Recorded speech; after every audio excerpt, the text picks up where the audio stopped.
नमस्कार दोस्तों, मैं करुणा और जगतजननी की कृपा यूट्यूब परिवार में आप सभी का स्वागत करती हूँ। भगवान श्री लक्ष्मी नारायण जी की कृपा आप पर और आपके परिवार पर सदा बनी रहे। इस बार अधिक मास पुरुषोत्तम मास की सबसे बड़ी एकादशी है और यह हर 3 साल के बाद आती है।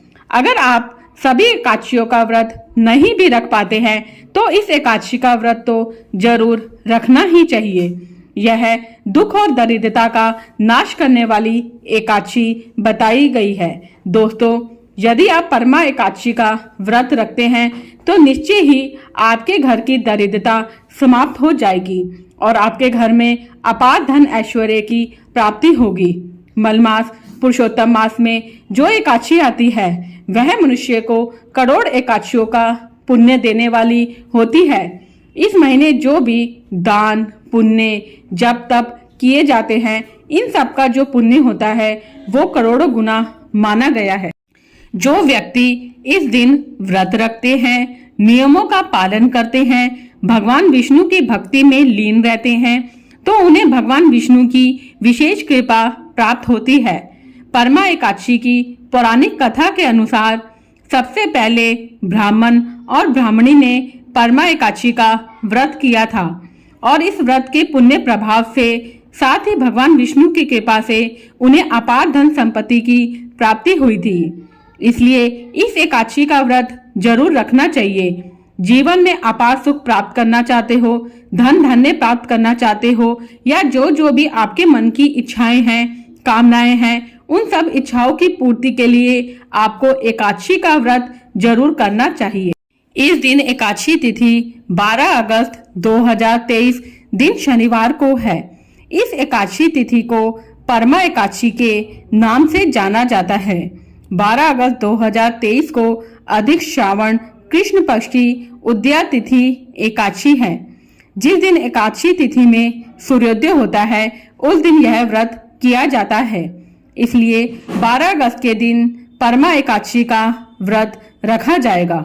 दोस्तों, एकादशी तिथि शुरू होगी 11 अगस्त प्रातःकाल 5:06 पर और एकादशी तिथि समाप्त होगी 12 अगस्त प्रातःकाल 6:31 पर तथा पारण का समय 13 अगस्त सुबह 5:49 से 8:19 तक रहेगा। परमा एकादशी के दिन सुबह जल्दी उठकर स्नान आदि से निर्वित हो जाएं। इसके बाद सूर्यदेव को जल अवश्य दें। इसके बाद व्रत का संकल्प लेना चाहिए और प्रार्थना करनी चाहिए, हे भगवान विष्णु, जगत के पालन करता, मेरा व्रत निर्विघ्न पूरा हो जाए और मुझे व्रत रखने की शक्ति प्रदान करें। इस दिन भगवान विष्णु को गंगा जल से स्नान कराएं और भगवान विष्णु को पीले पुष्प, तुलसी, पीले वस्त्र और हल्दी मिला हुआ जल अर्पित करने से हर मनोकामना पूरी होती है। भगवान विष्णु के साथ ही माता लक्ष्मी की पूजा भी अवश्य करें।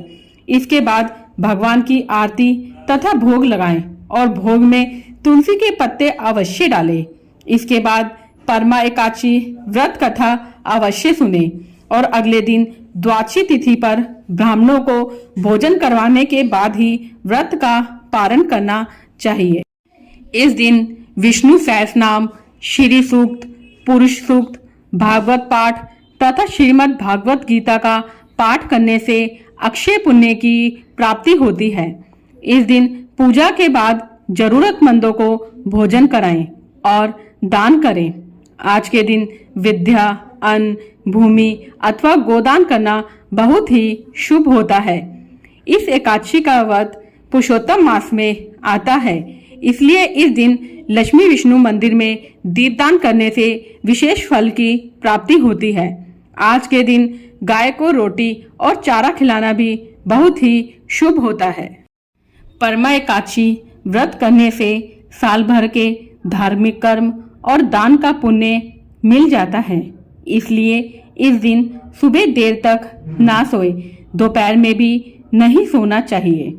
रात भर भगवान विष्णु के समक्ष दीपक जलाकर रखना चाहिए और रात्रि जागरण करना चाहिए और विष्णु जी के मंत्रों का जाप करना चाहिए।